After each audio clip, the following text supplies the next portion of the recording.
years, I remember this. Good morning and welcome to the December 14th Facilities and Purchasing Committee meeting.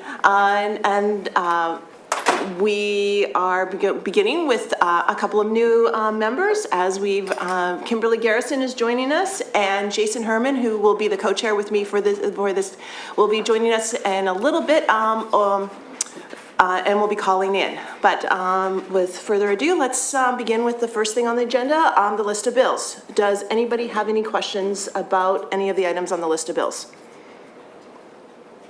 Did you? Can we get any discounts? No. I think we have some discounts with pricing contract. Did you have any questions? No. Okay. Okay. Oh, I'm sorry. I saw you with your. If you have I don't have any questions, but we need to see if we can get in touch with Mr. Lee and get his magic spreadsheet algorithm. That whatever he had some magic spreadsheet that like. I've got the magic now. Oh, okay. You got okay. If you've got the magic, then I am not concerned about the list of bills. And I used the magic, and nothing showed up. Perfect. Call from Jason Herman. Okay. Welcome, Jason. Good morning. Good morning. We're just on the list of bills. Do you have any questions? Nope. Okay, thanks. Are we good to move this forward to the meeting? Yes. Okay, great. Let's move on to the next item. And that's the purchasing report. Mr. Lowe? Good morning. Thank you. The one single item on this month's purchasing report is recommended that the pricing from Brightbill Bodies Work for the purchase of 2 Microbird, which are 30-passenger school buses, under the Sourcewell Purchasing Consortium, be approved in the amount of $213,696. Questions? So are these, since we're likely moving away from half-day kindergarten and the need for smaller buses in the middle of the day, are these likely for private school runs, special ed runs? What are we looking to have smaller buses for?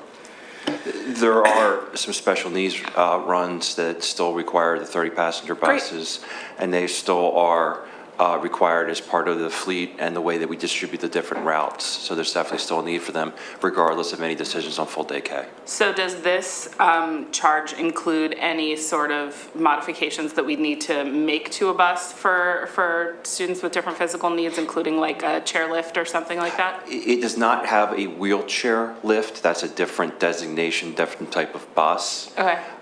This has, it's basically built to our specs. Right. But these are not being equipped with the actual wheelchair lifts. That's not what we're. We do have those in our fleet, right? We do have a handful of those on the fleet. Great. That is correct. I had another question, and so we've been having supply chain issues getting buses in the last couple of years. Do we think we'll actually be able to get these buses? The quote states that we will receive them July 30th of 2024. How likely do we think that we'll actually have them for start of school for the 24 school year? We can hope. Obviously, the sooner we place the order, the better, because that gets the process started. Okay. And I think you raise a very valid point. I mean, throughout the industry, it's been a struggle with supply chain. Even the chassis, the frame for these vehicles, there's every part of that assembly line has different issues that could come up. So I think we'd recommend obviously getting our order placed the sooner the better, right, because it just gets us in that line and gets us, in the process. But things in your experience have been moving faster since, say, like 2 years ago when we were trying to make similar orders? I can't say they've been moving faster, but it hasn't been as drastic. It's getting a little better, but so faster than the worst, but not faster than a reasonable, normal, regular life. I can say it's not like it used to be, but I think we'll get there. We'll turn the corner eventually. Certainly. One thing is for sure that if this purchase is delayed, the likelihood of having them by the first day of school is going to be nil. So I think it's in our best interest to do it now. Okay, great. Thank you. Out of curiosity, where are these buses manufactured?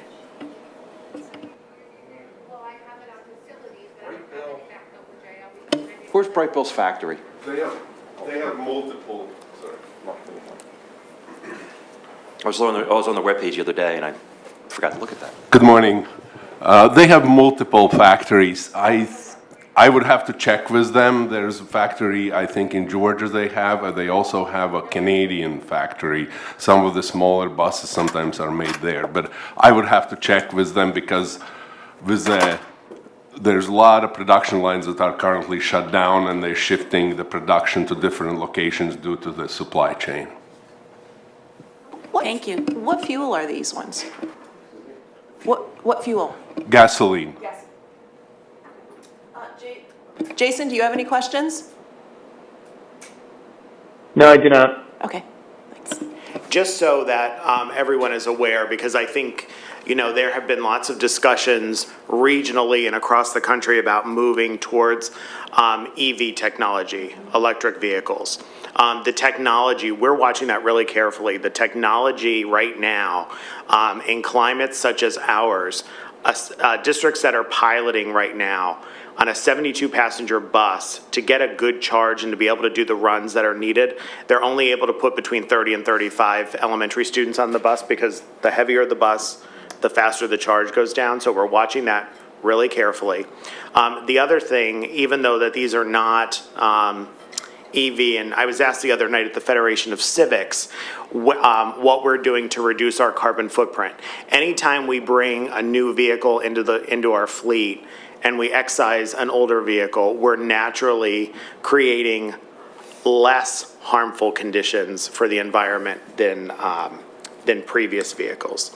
There's also a number of vehicles that we have that will need some significant work. Onboarding these two buses will negate some costly work that we have to do to vehicles that are ending the end of their lifespan.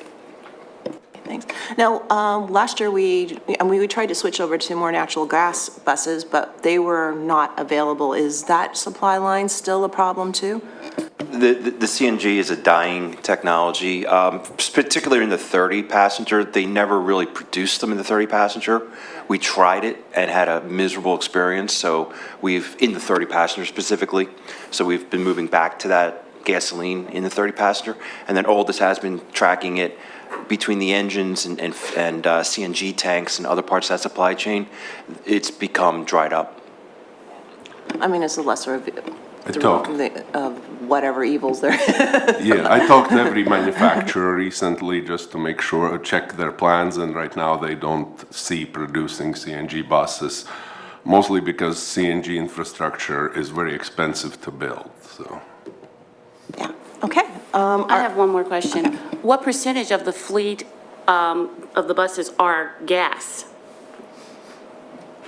Currently, it's about 28 buses. All our 30-passenger buses are gasoline buses because they are smaller engine than the big buses, so they're economical and more economical. But that's 28 buses out of 135. 28 buses. And also, out of curiosity, what does it cost to gas up one vehicle per week?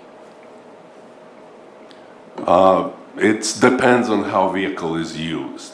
I mean, just a ballpark. Like, people seem to think that it's not expensive, but I think that it really is. It's very expensive. We spend over 400,000, 600, 500,000 on the fuel a year. So Okay. yeah. Okay, so almost $500,000 on fuel. Yeah, I have the average day, like since we have 3 different fuels, CNG, it's each bus is different. CNG buses are fueled every day because they can't, their range is smaller. So diesel buses fuel once a week, twice a week, depending on if they do sports trips, obviously, or go on a weekend trips, they're gonna need more gasoline. So, I mean, diesel. Right. And for each of the fuels too, we join a consortium to get. Well, through Yeah. the gasoline and diesel are through the intermediate unit consortium, correct? Yeah. Okay. And are we good to move this forward? Yes. Jason? Yes. Yeah, okay, thank you. Next up are the contracts, the district contracts, and welcome, Ms. Frazier. And I guess who's going first? I'm on there first if you would like me to go Yeah, first. would you like to go first, sure. or- Thank you. So the first contract is for Title I services for our non-public schools. We have 2 non-public schools that we provide services through the MCIU. They provide reading support for students that are at the non-public schools. Any school that's in the district that has students that qualify for free and reduced lunch have the ability to access the services. And so our district has 2 schools that we provide services to through the IU. And so you see the total amount out of the grant is $13,531. In our own district, we have 3 Title I schools, Belmont Hills, Penn Valley, and Penn Win, that we also provide services to through the grant. And when we're providing Title I services to a private school, is it only specifically for the students that qualify for that, or is it to the school writ large? Once you have somebody in that population, the whole population's eligible? As long, the dollar amount is based on the number of students that receive reduced lunch, but they get then they'll get a figure, like let's say they get $6,000. They could spend it how they want within the building. We have conversations with the school about what that's going to look like on our end, but it isn't specific to the students that qualify for free and reduced lunch. That's how you get your dollar amount. Interesting, all right. One of the things when it comes to that fair share, many times private and parochial schools will contract with the intermediate unit for a reading specialist, and they'll use those funds that they receive to offset that total cost. But again, as Dr. McGoyan said, we're required to give them the funds, but beyond that, we have no real control over how they utilize the funds. Are you doing the next one as well? Yeah, I am doing the next, yes, I am. So the next one is a new contract. It's a contract for AP Lit and Composition, and then it says English, but it's AP Lit and Comp. And then our sophomores as well. It's a program that allows students to write argumentative essays and helps them map it out and then come up with the logic for the argument and create the argument. It was piloted in AP English last year, AP Lit and Comp last year, and they really liked it. And so now we're piloting it in many of our 10th grade classes as well to see if it's something that will be beneficial for the whole entire sophomore class. The amount for it is $9,200 for the year subscription of that. Okay. And it's all for student support and not for teacher grading of these? It's truly to create the argument, write the argument, help you map out the thought process of how to make the essay be written. And so it is solely for the students, and it's not about grading. And so this is my own bias from being a former student in a class like that. Is it geared more towards writing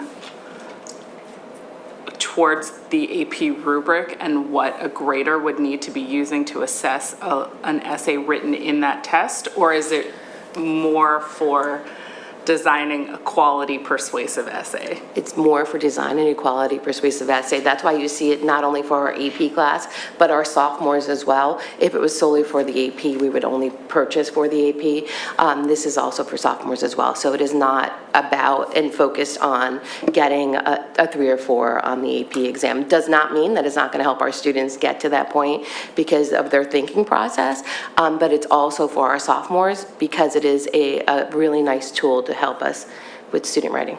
Great, that's great. I have capital B, capital F big feelings about the AP grading rubrics, but I'll leave that for another time. Understood. Kimberly, Jason, questions? I'd like to see it. No questions, thank you. Yeah. I could work with Lauren Hopkins to have you view it for sure. Yeah, Okay. I'd be Yeah. intrigued with that too, Yeah. because I went to the Okay. website and looked at it up, and Yeah. I have taken a number of logic classes Okay. in philosophy when I was in university, and I found it very helpful. I still use what I learned today when dealing with language, Yeah. and so I'm intrigued to learn what they're. Because are they going to be also learning more of the logic side of things as far as when you can take language and map it to the logic and learning about modus ponendo ponens and all those and how different ways you can solve for those type of things? And The intent is the logic around the writing, yes. Yeah. Yep. I'm happy to, we'll get a demo. We'll let you see it, okay? Maybe we Yeah. could include that in CCOB if it fits at some point. I was just going to say, I think there are a number of tools, this being one of them, that over the next couple of months we can bring so that the board can see in action what it is that they're approving. Having used this tool before, I think what it does, it is, and I like the question about is it just for AP? It helps kids become better writers, right? So we're, yes, we want kids to get the 3, the 4, or the 5, but I think what this does is it helps kids understand more fully the comprehensive nature of the hardest type of writing, analytical writing, right? And so when you pair that with logic, I think it'll be great if we can, and maybe even get a student or two to come and talk about their experience. I think that would be great. Yep, absolutely. That would be great. Okay, you. moving along, Ms. Reed. Good morning. So there are 2 renewal contracts. They're both with MCIU for school psychological services and supports. In our district, we have 12 full-time school psychologists. Our school psychologists serve an essential role in completing evaluations. Those evaluations are mandated by state and federal regulations. They address our child find responsibilities, and so it's a critical function that they fill. Our school psychologists do way more than complete evaluations, though. They are critical team members with crisis response, supporting students and staff in our schools. We need additional support to be able to complete the evaluation load that we have. And so we are proposing the renewal. The one that's $100 per hour is a full-time school psychologist that works for the 10 months during the school year and works for us full-time. MCIU gives us a slightly reduced rate because we commit to the full school year for full-time services. And then the additional school psychologist support that's at $110 an hour is on a case-by-case basis. We have some turnover among our school psychologist team. As you know, Dr. Lauren Walker moved into an administrative role, and we've had a gap while we are hiring her backfill. We have another school psychologist who's accepted an administrative position with another entity, and so we have to backfill that position as well. So we anticipate some gap in our own staffing that we need to have support through these contracts to be able to meet our evaluation load. Questions? I understand the hour by hour, but is it cheaper for us to hire someone on a contract basis than it is to hire a new staff member to fill that role? So when we hire on a contract basis, we're not responsible for PCERS and benefits costs. So Yeah. it is definitely more economical. Okay. We closely monitor it. Several years ago, we recommended adding a new contract for school psychologists. We monitor the costs that we're expending, the amount of evaluations that we have, so that we continue to make sure that once we reach that point where it's no longer financially in the best interest of the district, we would switch.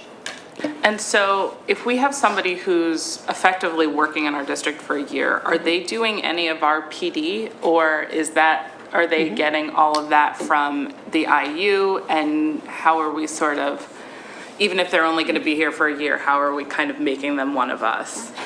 That's something I'm actually very proud of on our department, because we do have different individual contractors that join us, and we work really hard to make sure they just feel like part of our team. And if you go into our schools, people can't identify who's Lower Merion, who's a contract, because we include them in all of our meetings, our professional learning, specifically with the school psychologists. Dr. Walker has a monthly clinical team meeting where she provides staff development specific to their team in addition to our professional learning days. And they participate in all of that. So we really include them with everything that we do.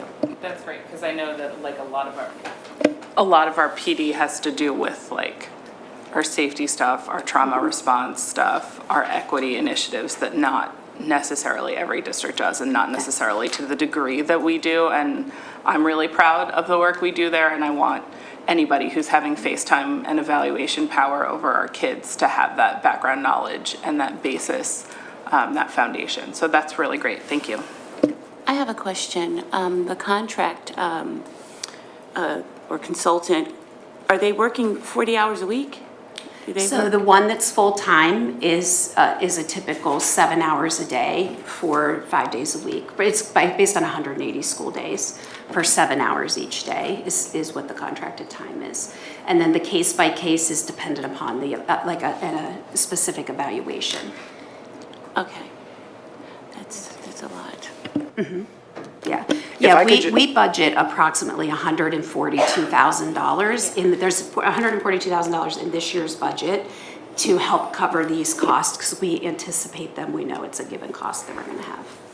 If I could just make just a few comments. We're lucky that we're able to staff school psychologists and even get these contracts. This is something that among the school districts in the four-county region, we're really struggling. Districts are really struggling.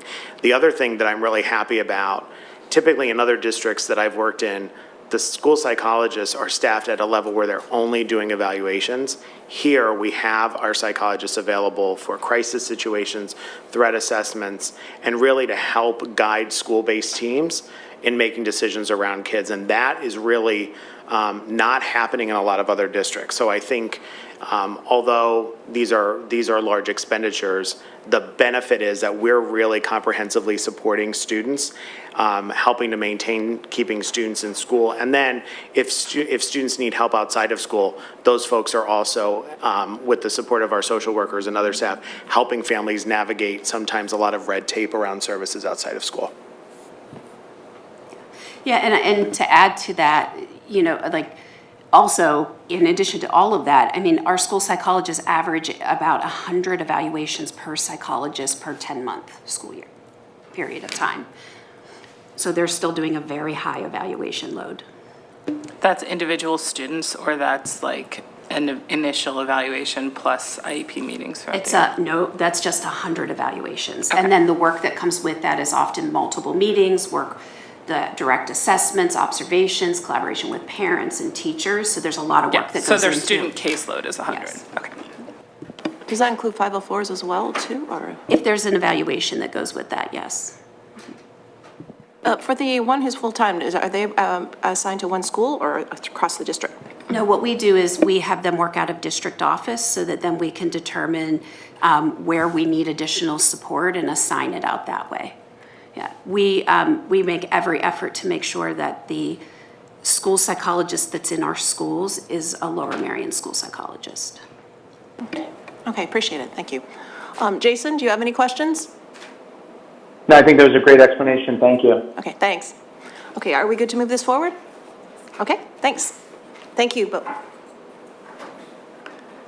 Next on the agenda is the approved contract drivers and aides, Mr. Vilson. Welcome back. Thank you.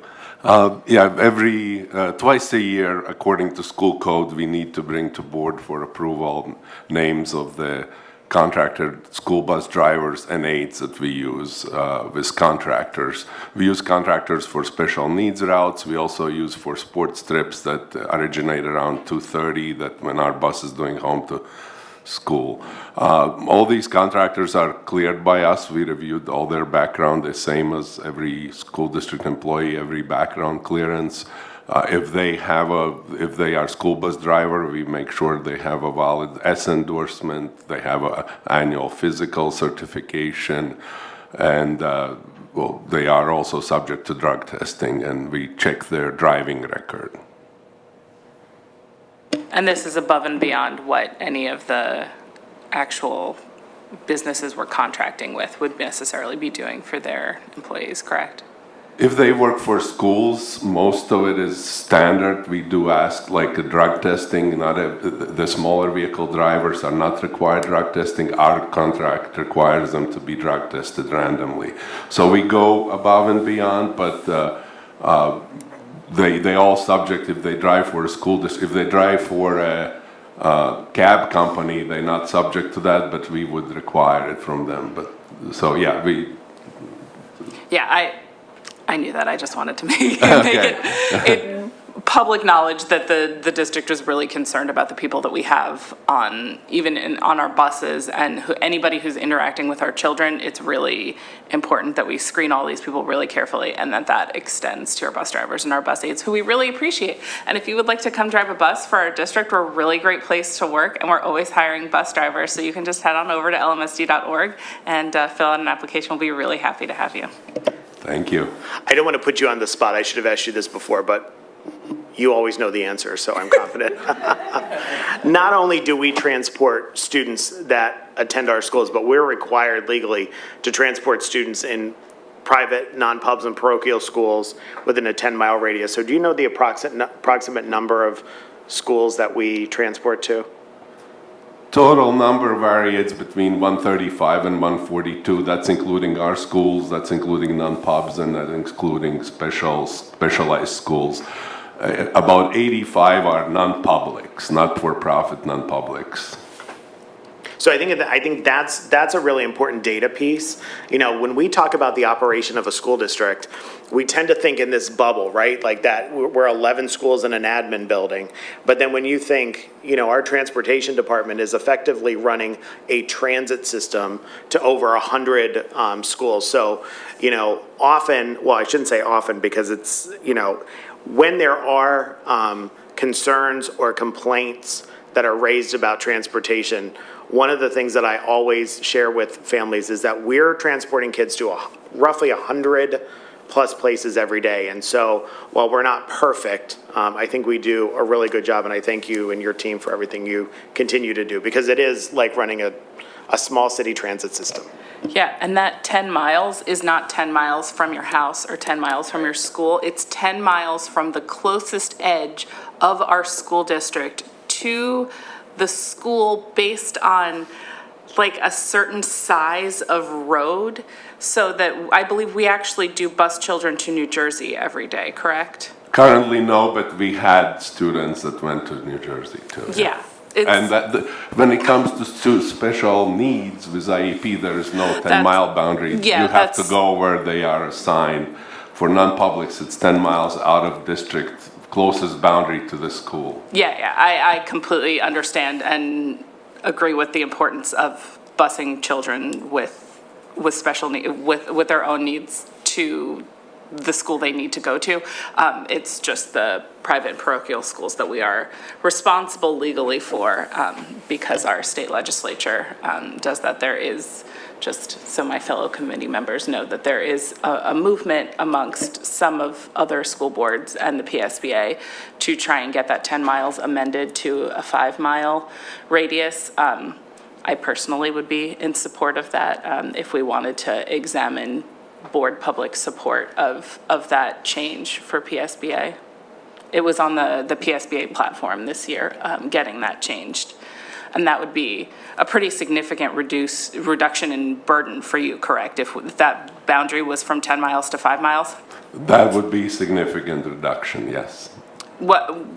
What would that change kind of in terms of ballpark number of buses or expenditures or staff? Like what would that mean for you if that change were happening? It's hard for me to quantify that right in my head, because we looked at it. It would cut down number of schools we have to service significantly, because that would leave a lot of schools out of service area. So it would allow cutters, but to tell you exact numbers, it's really difficult for me, because I would have to go and look at a 5-mile radius, because these schools constantly change too. We find this, we have kids with schools with one child in it. So. Yeah, it would significantly ease the burden on your department. It definitely significantly ease the burden with, for our department, yes. Great, I would like to look into that as a board. Are you suggesting that a resolution from the board, or as a, or just to look in at more? So I know other districts have put forward a resolution in support of that PSBA, am I still on? Yeah, that PSBA guideline.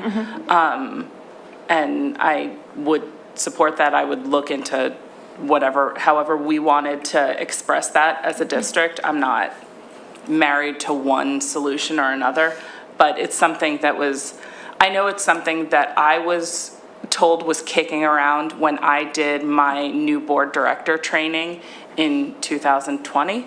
it was January of 2020. So it's been kicked around for a while, and I think it would have a really major impact on our district, and it's worth us expressing public support if the rest of the board feels similarly, because I know a lot of our legislators may not recognize the impact that would have to us as districts that are very close to urban areas and have this really outsized burden from maybe a district in Center County or somewhere that would have, yes, you might have to bus somebody 10 miles out, but that might be to one school, that there's one private school in your area, and so, yeah, you send an extra bus route out there. They're not looking at 100 schools that they're servicing. Right, yeah, I would agree. It would be something nice to look into further. Yeah, and I'm not sure exactly whether this is the right committee to bring it up in, or if it's something we should look at bringing up in policy or legislative, but Dr. Yanni, if you had thoughts on that. Well, we all know that policy is the most fun committee. That's right. At least that's what I'm reminded of every time we have a meeting. But this is something that I have a draft resolution that I can bring to our next policy meeting, and something we can discuss later this spring when we have our legislative committee.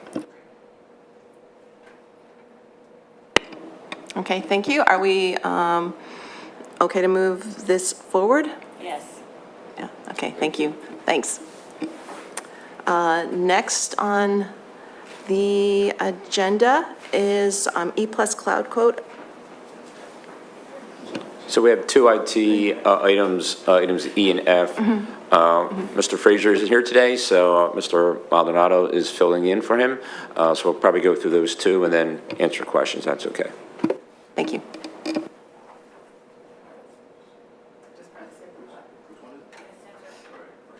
Oh, there we go. Test 1, 2. All right.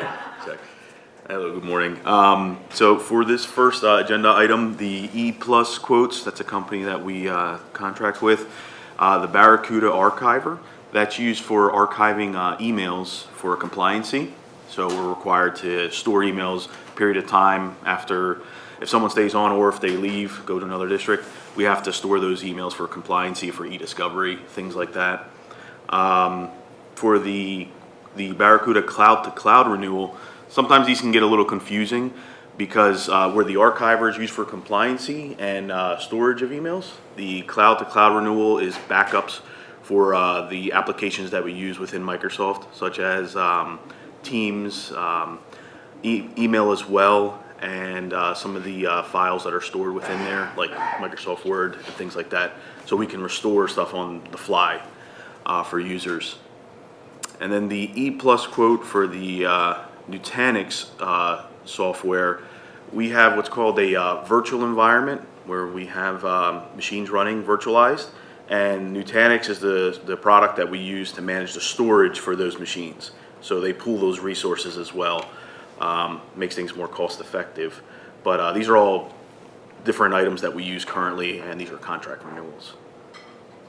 Are most of our servers physical servers that we maintain, or do we mostly use cloud servers for the district? So the majority of the servers are actually virtualized on site. We do have some that are in the cloud, but there's hardly any physical anymore. That idea or mentality of having one server per service is gone. So everything's virtualized. So it's like one big appliance, if you will, and everything resides in there virtually. Yeah, I'm just mostly thinking about our electric bill and how much we're spending on air conditioning to cool those. Right. Yeah, and that's where the virtualization would save you a lot of those things. So the footprint keeps shrinking as you go forward, right?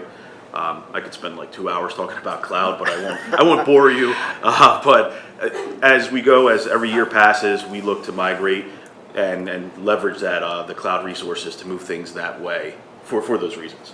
I appreciate the 3-sentence explanation. As someone who's married to a computer engineer, I know the value in the tell me the whole story, tell me the like 5-sentence, and tell me in like 3 words. So that was very good. Yeah, Thank no problem. you. Sure, of course. Okay, any other questions from, Jason, any questions? Nope, no questions. Thank you for the explanation. Thanks, okay, thanks. Okay, there you go. Okay, are we good to move this forward? Yes. Okay, thank you so much. All All right, great. I think I'm still here though. Yeah. Oh, you are, I'm sorry. I mean, unless you really want me to leave, You can I'm go away fine and with come that back, too. yeah. All right, so should we just go right into it? Yeah. Okay. So for the next agenda items, the Presidio, again, is the company that we'd be purchasing it from.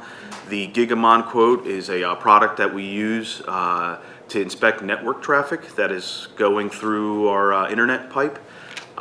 We do that for cybersecurity reasons. If there's a bad actor on the network, that is the device that would help alert us to that person, doing something nefarious on the network. The rest of the items that are purchased through Presidio, particularly the SmartNet, the Cisco SmartNet ICE, Cisco SmartNet Security Analytics, and the Voice over IP Flex are kind of all bundled together.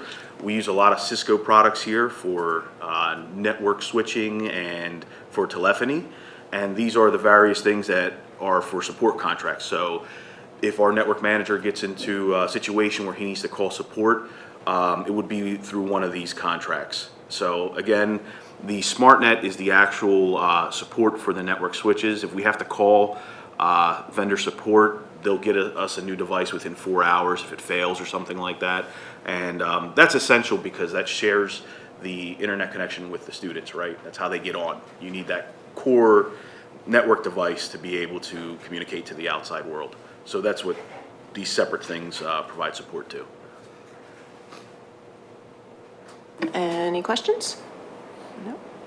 Jason, any questions? No, have we used this support before? Oh yeah, absolutely. Yeah. Okay, so this is the preferred. Yeah, so we're a Cisco customer, so in order to have support, you have to purchase it through a partner for Cisco. So yeah, we definitely do make use of it several times a year. Great, thank you. Okay, thanks so much. Now, are we good to move this one forward? Okay, thanks. And it looks like this is actually your last one. I hope so, yeah. Yeah. Great, thanks. you. And next, we're moving on to the RGS Associates with Mr. Lowe. Thanks. Rick, would you like the landscaping topic? Yeah. Okay, very good. The administration is the administration is requesting approval to authorize professional services with a time and material not to exceed amount of $40,000 for bid documents, primarily landscape plans, to show the work required to address the dead, missing, and undersized trees that were identified at Black Rock Middle School. Additional landscaping work is scheduled for the spring of 2024, and that will require a public bid process in order to award that contract. Mr. Lill, just for clarity for folks here, clarity for folks that might be listening or listen at another time, can you very briefly discuss why there's the expenditure? So the contract for construction, we had multiple primes. The contract that included landscaping, that was the contractor that there was multiple disputes, claims, and counterclaims regarding work both inside and outside the building. In order to get those resolved and a settlement was reached, the administration recommended that we have a different contractor perform the landscaping work, specifically these dead, missing, and undersized trees. We were not getting the level of performance we were hoping for from the original contractor, and I think at this point, the way everything's been set up, we can now kind of hit the reset button and have a fresh start on it in the spring and finish up the remaining work and meet the township's requirements. And we have been in communication with the township, and they're aware of the fact that we're not neglecting it. We're trying our best to get this resolved in a timely and efficient fashion. Okay. Thank you. Is there any questions? No. Jason, any questions? Yeah, I just want to clarify. My understanding is that in addition to the 40,000, there's also going to be a roughly about 140,000 to cost that's going to come down the pipeline to pay for the plantings that had died. Is that correct? Correct. This is just for the professional services. These are the documents that we need to go and publicly bid. a contract for construction, and you are correct. We are estimating that the actual contract for construction would be roughly $150,000. Now, that would have to be brought, those bid results would have to be brought to the board in March. And I just wanted to clarify, it's not just the dead trees. We're addressing dead, missing, and undersized.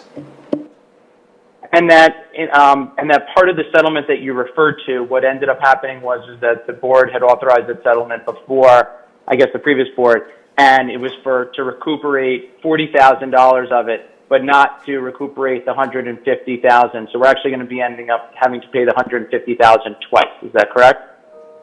So technically, yes, but with the claims and counterclaims that were on the table, we settled a claim with the professional service company for $900,000. Sorry, contract. The contractor, $900,000. We would have been somewhere between 1.1 and 1.2 million or more if we went with litigation. So at that time, council's recommendation, and then subsequently the administrative recommendation was to avoid going to litigation and potentially spend more, that we would,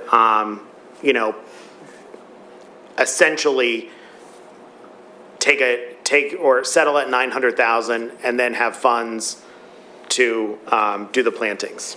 It would be described as a global settlement because there was the multiple claims both inside and outside the building.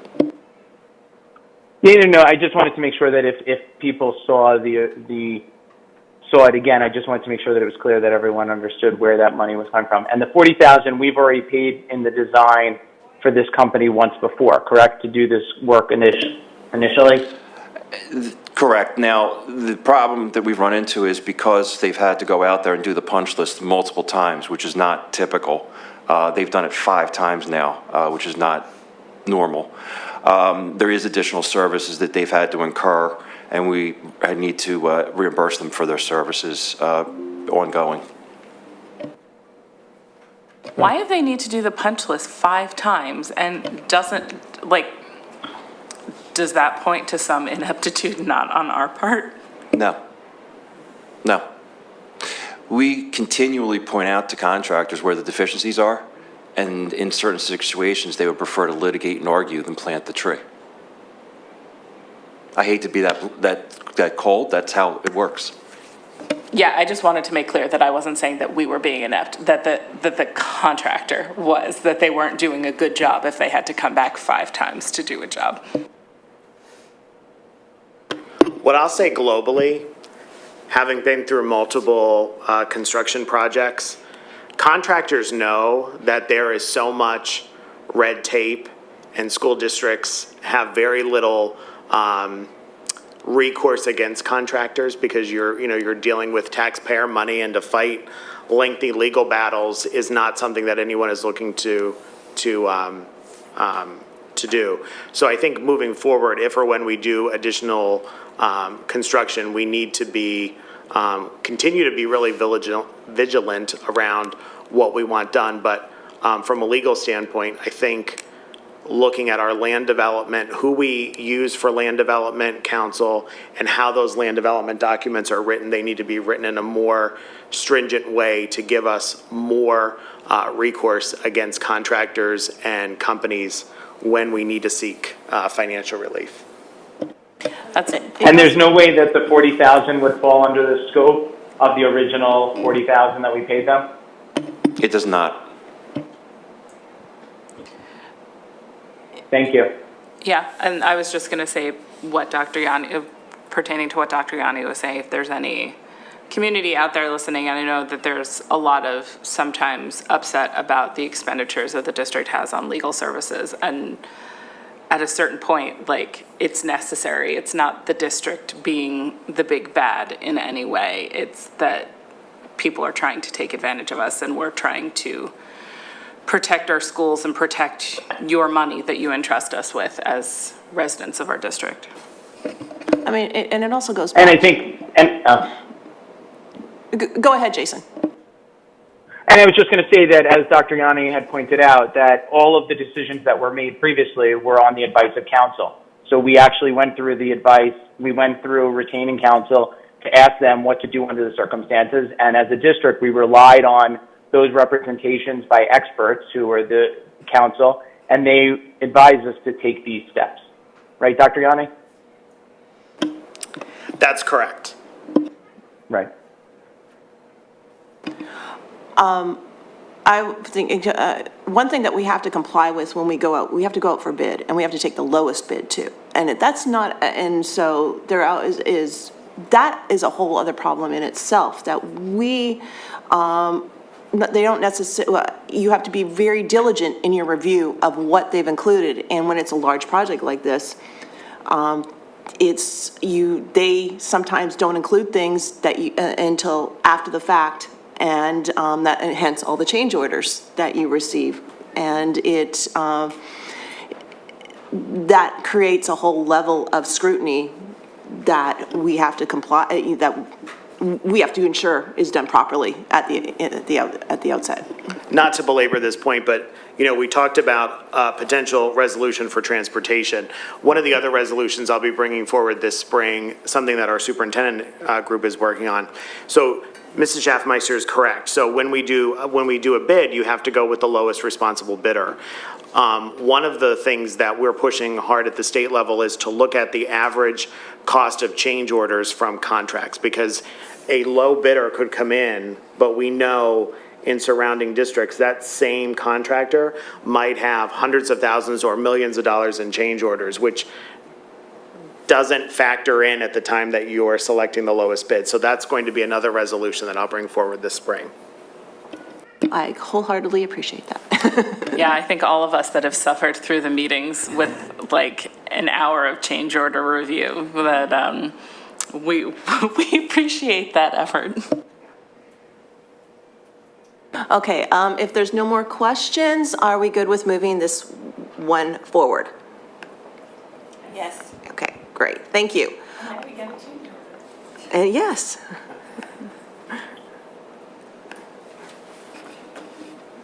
This is a good change order, though.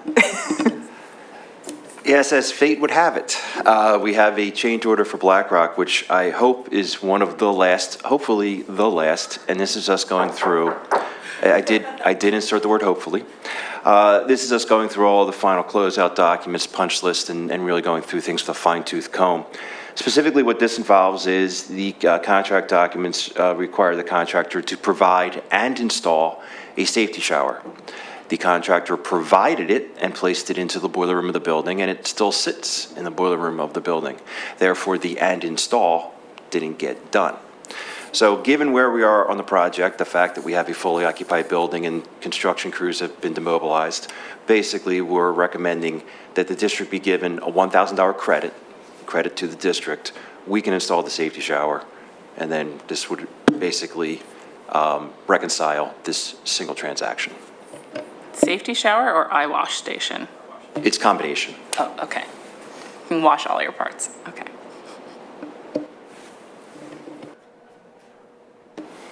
Okay, are we good to move this one forward, or are there any questions? Good by me. Good. Okay, we're good to move forward. And and with that, we bring it to the end of the meeting. If there were no community members in attendance, so there were no questions to that were needed to be that were asked. And our next meeting is January 11th. Thank you. And I'll be in this boardroom. Thank you. Thank you, everyone.